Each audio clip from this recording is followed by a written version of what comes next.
नमस्कार, मैं हूं प्रवीण गौतम। दोस्तों, वीडियो में इस बात का विश्लेषण करेंगे कि बीजेपी प्रवक्ता और पुराने कांग्रेसी शहजाद पूनावाला ने आखिरकार ध्रुव राठी को 20 लाख रुपए देने का ऐलान क्यों किया, और ध्रुव राठी के साथ शहजाद पूनावाला का एक पुराना इंटरव्यू भी आपको दिखाएंगे, जिसमें ध्रुव राठी के बारे में शहजाद पूनावाला तब क्या बोलते थे और आज क्या बोलते हैं, फर्क साफ दिख जाएगा। पहले बात करते हैं 20 लाख रुपए देने का जो ऐलान किया है उसके बारे में। ये शहजाद पूनावाला ने एक बाकायदा वीडियो पोस्ट किया है ईवीएम को लेकर, जो महाराष्ट्र का मामला सामने आया था, जो एनडीए के सांसद हैं, शिंदे गुट के सांसद हैं, 48 वोट से जीते थे रविंद्र वायकर। उनके चुनाव पर जब विपक्षी दलों ने सवाल खड़े किए, ईवीएम को लेकर सवाल खड़े किए गए, पुलिस ने एक केस दर्ज किया मतगणना केंद्र के अंदर मोबाइल फोन के इस्तेमाल को लेकर, और उसमें ओटीपी को लेकर एक आरोप लगा। दोस्तों, महाराष्ट्र के इस मामले को लेकर जब मिड डे अखबार ने एक रिपोर्ट छापी जिस पर चुनाव आयोग ने केस दर्ज करने का ऐलान किया है, मानहानि के केस का ऐलान किया है, और अखबार की रिपोर्ट को झूठा बताया है कि मोबाइल से ईवीएम अनलॉक हो रही थी, तो इस दावे को गलत बताते हुए चुनाव आयोग ने इस पर केस किया है। और इसी रिपोर्ट को राहुल गांधी, ध्रुव राठी सहित कई लोगों ने शेयर किया और चुनाव आयोग से सवाल किए। अखबार ने छापा तो ध्रुव राठी ने सवाल खड़ा किया, और उसे लेकर गुस्सा आ गया शहजाद पूनावाला को। 20 लाख रुपए वाला मामला आगे दिखाएंगे, पहले एक ट्वीट दिखाते हैं शहजाद पूनावाला का। क्या कहते हैं, ध्रुव राठी ने अखबार की वही रिपोर्ट शेयर की जिस पर चुनाव आयोग ने केस दर्ज कराया है कि वायकर के रिश्तेदार, मतलब वायकर के साले के फोन से ईवीएम अनलॉक हो रही थी, मतलब ऐसा कुछ छापा गया है इस अखबार में जिस पर केस दर्ज किया गया है। और चुनाव आयोग ने दावा किया है कि मोबाइल से ईवीएम अनलॉक नहीं होता है। लेकिन दोस्तों, चुनाव आयोग ने अपना वर्जन दे दिया, विपक्षी नेता अपने सवाल उठा रहे हैं। जांच में क्या निकलता है, पुलिस की जांच में जो मुंबई पुलिस जांच कर रही है वो आगे सामने आएगा। लेकिन चुनाव आयोग ने साफ कर दिया है कि मोबाइल से ईवीएम किसी भी तरह से अनलॉक नहीं होती है। लेकिन सवाल सिर्फ ध्रुव राठी या राहुल गांधी नहीं उठा रहे, सवाल तो इलोन मस्क ने भी उठाए हैं। मतलब टेक्नोलॉजी की दुनिया में इलोन मस्क का लोहा माना जाता है, और वो भी अगर उठा रहे हैं सवाल अमेरिका के एक छोटे से चुनाव को लेकर जिसमें ईवीएम के इस्तेमाल पर सवाल उठे थे, कई सारी खामियां पाई गई थी, तो उसके बाद इलोन मस्क ने अपनी राय सामने रखी। इलोन मस्क ने जब ऐसा दावा किया तो भारत में महाराष्ट्र वाले मामले और इलोन मस्क के बयान को लेकर एक बार फिर ईवीएम सुर्खियों में आ गई। राहुल गांधी ने ट्वीट किया, ध्रुव राठी ने ट्वीट किया, बहुत सारे लोगों ने ट्वीट किया। और इलोन मस्क की भी मैं आपको बता दूं कि इलोन मस्क भी अब शायद मोदी समर्थकों की टारगेट पर आ सकते हैं। कल तक जो इलोन मस्क के मुरीद हुआ करते थे कि देखिए पीएम मोदी के साथ कितनी अच्छी दोस्ती है, टेस्ला भी भारत में आने वाली है, जब पीएम मोदी को बधाई दी इलोन मस्क ने तो उसके बाद भी बहुत प्यार दुलार दिया गया इलोन मस्क को मोदी समर्थकों के द्वारा। लेकिन अब पूर्व मंत्री भी इलोन मस्क का मजाक उड़ा रहे हैं। अब मजाक उड़ाया जा रहा है कि ये राजीव चंद्रशेखर, जो कि पूर्व मंत्री थे मोदी सरकार में, पिछले टर्म में मंत्री थे, ये कहते हैं कि भैया क्या शानदार उदाहरण दिया है जब एक ट्विटर यूजर ने कहा कि ऐसे तो कई बार ट्विटर अकाउंट भी हैक हो जाता है, तो क्या ट्विटर को भी रिप्लेस कर देना चाहिए, क्या ट्विटर को भी बंद कर देना चाहिए। भाई, ट्विटर पर क्या कोई चुनाव लड़े जाते, इतना समझना चाहिए। मतलब एक पूर्व मंत्री हैं, इस बात का एहसास होना चाहिए कि ट्विटर पर चुनाव नहीं लड़े जाते, चुनाव ईवीएम से लड़े जाते हैं। एक सोशल मीडिया अकाउंट चलाने और देश की सरकार चुनने में अंतर होता है, कम से कम एक पूर्व मंत्री को ऐसा समझ आना चाहिए। तो दोस्तों, मेन बात यह थी कि इलोन मस्क और महाराष्ट्र वाले मामले को लेकर बहुत सारे सवाल उठे, और ध्रुव राठी ने भी एक ट्वीट कर दिया अखबार की इस कटिंग के साथ, और इस पर शहजाद पूनावाला आकर कहते हैं कि इस फ्रॉड को लगता है कि फोन से ईवीएम अनलॉक होते हैं। इसके यूट्यूब व्यूअर्स को लगता है कि दुनिया जो है वो फ्लैट है, पृथ्वी जो है वो फ्लैट है। तो इस तरह मजाक उड़ाते, फ्रॉड बताते हैं शहजाद पूनावाला ध्रुव राठी को। तो शहजाद पूनावाला इस ट्वीट के जरिए ध्रुव राठी को फ्रॉड बता रहे हैं। पुराने जमाने में क्या कहा करते थे जब ध्रुव राठी ने इनका इंटरव्यू लिया था, और उस वक्त शहजाद पूनावाला कांग्रेस में हुआ करते थे, उस इंटरव्यू की क्लिप भी आपको दिखाएंगे। पहले 20 लाख रुपए वाला ऐलान भी दिखाते हैं। ध्रुव राठी 20 लाख रुपए लेकर एक वीडियो बना के दिखा दे कि मोबाइल से ईवीएम कैसे अनलॉक होता है, मोबाइल से ईवीएम कैसे हैक होता है। दोस्तों, क्या ध्रुव राठी ने कभी दावा किया है कि मैं ऐसा कर सकता हूं? एक खबर आती है, उसको लेकर एक स्वाभाविक रिएक्शन था। क्या कभी ध्रुव राठी ने दावा किया है कि वो आईटी एक्सपर्ट हैं? ध्रुव राठी फैक्ट के आधार पर वीडियो बनाते हैं, कुछ सवाल घटनाओं को लेकर उठते हैं, तो वो सवाल ध्रुव राठी ने उठा दिया, बस इतनी बात थी। और शहजाद पूनावाला 20 लाख रुपए का ऑफर दे रहे ध्रुव राठी को। क्या कहते हैं, छोटी सी क्लिप आपको दिखाता हूं। अगर ऐसा है, कोई ऐसा फोन है जो ईवीएम को अनलॉक कर सकता है, ऐसी टेक्नोलॉजी यदि है, क्योंकि केवल आपने नहीं, आपकी पूरी कांग्रेस की जमात और इकोसिस्टम ने इस झूठ को परोसा है, एक झूठे आर्टिकल के आधार पर। आर्टिकल तो बहाना है, ये उनकी मन की बात ही है। तो ध्रुव राठी जी एक काम कीजिए, आपको हम लोग कलेक्ट करके 20 लाख रुपए देंगे। आप इस टेक्नोलॉजी पर एक वीडियो जरूर बनाएंगे कि कैसे फोन से ईवीएम अनलॉक होता है आपके। तो ये 20 लाख रुपए का ऑफर दे रहे हैं। वाकई दुनिया चपटी नहीं है कि कुछ भी बोलकर निकल जाओ। दुनिया सब देखती है, पब्लिक सब जानते हैं, इतिहास में जो बोला है वो भी सामने आ जाता है। इसका उदाहरण ये है कि देखिए, ये वही शहजाद पूनावाला है जो आज कांग्रेस को जमात बोल रहे हैं। पीएम मोदी के बारे में क्या कहा करते थे, पुराना एक ट्वीट मैं आपको दिखाता हूं। 2017 की बात है, 3 जनवरी 2017 को एक ट्विटर अकाउंट से लिखा गया कि मैं शर्त लगाता हूं कि शहजाद पूनावाला अगले 5 साल में नरेंद्र मोदी की चीयर लीडर के तौर पर दिखाई देंगे। तो जब यह ट्वीट किया गया तो शहजाद पूनावाला जवाब देते हैं कि मैं मर जाना पसंद करूंगा, लेकिन देसी हिटलर की चीयर लीडर बनना पसंद नहीं करूंगा। Thanks but no thanks. मतलब ये दावा करते हैं, पीएम मोदी को देसी हिटलर कहकर बुलाते हैं और कहते हैं कि मर जाना पसंद करूंगा, लेकिन मोदी की चीयर लीडर बनना पसंद नहीं करूंगा। और क्या हुआ, मतलब इन्होंने, मैं मानता हूं जिन्होंने भी ये भविष्यवाणी की थी, पता नहीं क्या देखकर की थी, लेकिन उस वक्त तो बड़ी विचारधारा की बातें किया करते थे।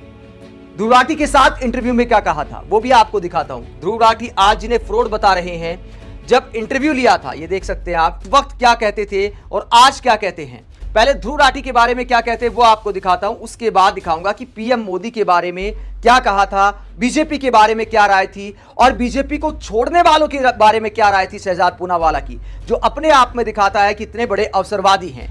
जरा देखिए ध्रुव राठी को क्या कहा था, जिन्हें आज फ्रॉड बता रहे हैं। शहजाद पूनावाला, नमस्कार, बहुत बहुत धन्यवाद हमारे साथ जुड़ने के लिए। First of all before we start let me tell you that I have always admired, मैंने हमेशा, मुझे बहुत अच्छा लगा है कि आप जैसे एक युवा यूट्यूब के माध्यम से और सिर्फ एक फ़ोन और आईपैड और वेरी ईजिली एक्सेसिबल टेक्नोलॉजी के माध्यम से वो काम करते हैं जो देश की मुख्य समाचार चैनल को करना चाहिए, वो है कि बिना ओपिनियन फैक्ट्स को लाने का काम। And I think that this should be the new India that we should work towards, and you people like you are making this new India. Thank you. तो शहजाद जी, पहला सवाल मेरा रहेगा कि आप कांग्रेस से कब जुड़े और क्यों जुड़े? कांग्रेस से मैं हमेशा प्रभावित रहा, क्योंकि मैं आपसे ज़्यादा बड़ा नहीं हूँ, मतलब मेरी उम्र अब 30 साल की है। स्कूल में जब मैं था तब मैं हिस्ट्री टेक्स्ट बुक्स में गांधी जी, नेहरू जी, मौलाना आज़ाद, इनके बारे में पढ़ता था और मेरा हमेशा से एक रुझान रहता था कि पब्लिक लाइफ में आऊँ और इनकी जो आइडियाज़ थी, ये मेरी फॉर्मेटिव आइडियाज़ थी पॉलिटिक्स में, कि नेहरू ने जिस तरीके से और आज़ाद ने जिस तरीके से इस मुल्क को एक धर्म के लाइन पर नहीं बल्कि एक सेक्युलर रिपब्लिक बनाया, डेमोक्रेटिक रिपब्लिक बनाया। So I was influenced by those ideas. 2002 के जब दंगे हुए गुजरात में, तो मेरे काफ़ी रिश्तेदार उससे प्रभावित हुए और मेरी उम्र ज़्यादा नहीं थी, I was 16 at that time, 16 और 17, and at that particular point of time I felt that the country is not going in the right direction। और मुझे लगा कि हालांकि मेरे परिवार से किसी ने राजनीति में कभी कदम नहीं रखा था, कोई उससे जुड़ा हुआ नहीं था, गवर्नमेंट सर्विस में भी मेरे माँ बाप कभी नहीं रहे या मेरे दादा दादी कभी नहीं रहे, पर मुझे लगा कि अगर हमें उस मुल्क को रखना है जो हमें गांधी, नेहरू, आज़ाद, पटेल जी ने दिया है, तो इट्स नेसेसरी कि जो सेक्युलर सोच रखने वाले लोग हैं वो राजनीति में आए और जो 2002 में हुआ है उस तरीके की जो राजनीति है और उस तरीके की जो विचारधारा है उसको रोकने का काम करें। तो कितनी बड़ी बड़ी बातें किया करते थे शहजाद पूनावाला कि नेहरू गांधी की विचारधारा को आगे बढ़ाने के लिए मैं कांग्रेस में आया, और आगे इस इंटरव्यू में पीएम मोदी की भी भर भर के बुराई करते हैं, कहते हैं कि बीजेपी के बारे में कहते हैं कि सांप्रदायिक पार्टी है, सांप्रदायिकता फैलाती है। इस तरह के तमाम बयान आपको शहजाद पूनावाला के मिल जाएंगे। और आज क्या कहते हैं, आज ध्रुव राठी की तारीफ कर रहे थे इस वीडियो में कि ध्रुव राठी जैसे युवा फैक्ट रखने का काम करते हैं, देश को जागरूक करते हैं, कम संसाधनों में एक मोबाइल लैपटॉप के जरिए देश को जागरूक करने का काम करे। जो काम देश की मीडिया को करना चाहिए वो ध्रुव राठी कर रहे हैं, ये शहजाद पूनावाला बोलते हैं और आज इन्हें फ्रॉड बता रहे हैं, क्योंकि अब पार्टी बदल ली है। शहजाद पूनावाला ने बीजेपी में आ गए हैं, चुनाव में बड़ा नुकसान कर दिया ध्रुव राठी ने, तो सारी मन की भड़ास ईवीएम वाले मामले को लेकर ध्रुव राठी पर निकाल दी। इसके अलावा पार्टी बदलने वालों पर क्या राय दी थी इस इंटरव्यू में, पार्टी बदलने वाले नेताओं पर क्या कहते थे शहजाद पूनावाला, और विचारधारा के मामले में कितने पक्के थे, मजाक उड़ाते थे जो पार्टी छोड़कर जाते थे। जरा सुनिए क्या कहा था। स्पेशली आज पिछले कुछ सालों में दिख रहा है जो बीजेपी में बिक जाते हैं बहुत आसानी से। 1 करोड़ ऑफर किए, कांग्रेस टू बीजेपी स्विच हो गए हो। ये एक नहीं है, बहुत सारे ऐसा हुआ है, आपने देखा होगा। तो आपको लगता है बहुत बड़ी प्रॉब्लम है? पहले तो इससे एक चीज साबित हो जाएगी कि मोदी जी कहते हैं कि मैं कांग्रेस मुक्त बनाना चाहता हूँ, असल में वो कांग्रेस युक्त बीजेपी बना रहे हैं। दूसरी बात ये साबित हो जाएगी कि मोदी जी खुद और बीजेपी खुद अपने लोगों पे, जो एक कार्डर बेस्ड पार्टी है, cadre based party, Congress is not a cadre based, it's a movement. Modi की पार्टी में इतने सालों तक लोगों ने चने खाकर, आधी चड्डी शॉर्ट्स पहनकर, सफेद शर्ट पहनकर, चमड़े के बेल्ट लगा के गली गली साइकिल में घूमते रहे प्रचार करने के लिए। उनको टिकट ना देकर वो किसी कांग्रेसी जिसने 50 साल कांग्रेस में सियासत की उसको टिकट दे रहे, तो वो बेचारा कार्यकर्ता क्या सोच रहा होगा। पर तीसरी बात अहम ये है कि जो आदमी पार्टी छोड़ता है या किसी और पार्टी में जाता है तो उसके सर्कमस्टेंसेस क्या रहे होंगे और उसकी विचारधारा क्या रही होगी, उस पे एक हम लोगों के सामने एक आईना एक आ जाता है कि तो हो सकता है कि कभी-कभी मस्ट बी। तो ये शहजाद पूनावाला की राय थी ध्रुव राठी के बारे में, पार्टी छोड़ने वाले नेताओं के बारे में, कि लोग विचारधारा को भूल जाते हैं। ऐसे लोगों की कोई विचारधारा नहीं होती जो पार्टी छोड़ जाते हैं।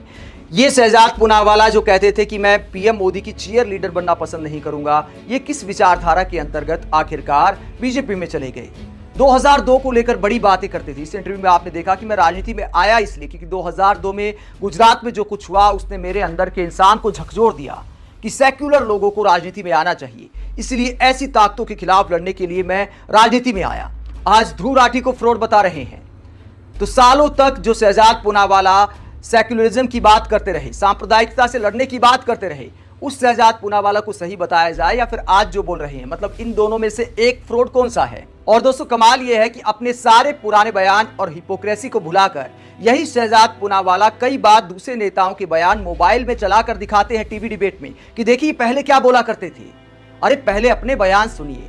अगर दूसरे नेताओं ने सुनाना शुरू कर दिया कि पीएम मोदी के बारे में आपकी क्या राय थी, आरएसएस का किस तरह मजाक उड़ाया, इसमें भी कहा कि जो चड्डी पहनकर, आधी चड्डी पहनकर जो लोग घूमते हैं, चना खाकर गुजारा करते हैं, उन लोगों को टिकट नहीं मिलता, आरएसएस का यहां पर मजाक उड़ा दिया।